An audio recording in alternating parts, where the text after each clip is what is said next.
Meya wa jiji la Arusha Mheshimiwa Maximilian Mathairange amesema anataka kuona jiji hilo linakuwa la kwanza kwenye nyanja zote muhimu, kuanzia kwenye ukusanyaji mapato, sekta ya elimu, kwenye usafi na hata katika utekelezaji wa miradi ya maendeleo.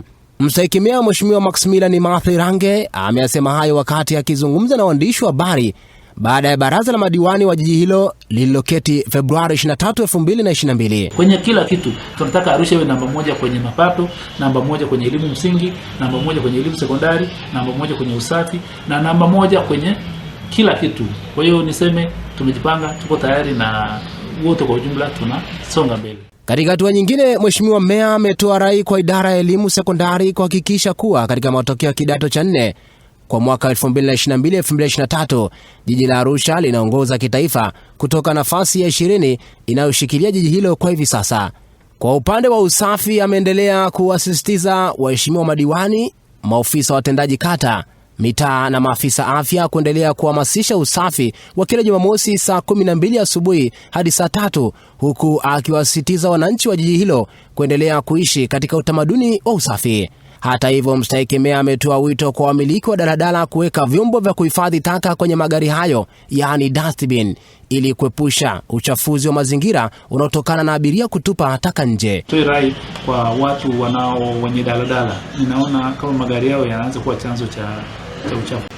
Takataka nyingi zinazotengenezwa sasa hivi zinatokea kwenye mabasi ya daladala, abiria wanatupa takataka nje. Niseme kila daladala waweke dustbin kwenye gari zao, ili kwamba mtu akimaliza kunywa maji au akimaliza kutafuna chochote anachotafuna, kile kilichobaki aweke kwenye dustbin, alafu mwenye gari apeleke sehemu husika akaiweke huko, kwa sababu bila hivyo bado tunaharibu mazingira yetu. Kwa mawakala wa taka pia tumeongea kwamba wakaze mwendo, wakaze buti, kwa sababu pamoja na kwamba jiji ni safi, lakini inahitajika kuwa safi zaidi. Mitaro yote inatakiwa safi na watu wa Arusha wajenge utamaduni wa kufanya usafi. Jumamosi tutafanya usafi kuanzia asubuhi saa 12 mpaka saa 3. Na kipindi hicho mkuu wa mkoa alielekeza kwamba biashara zisimame kwa yale masaa matatu ya asubuhi, saa 12 mpaka saa 3.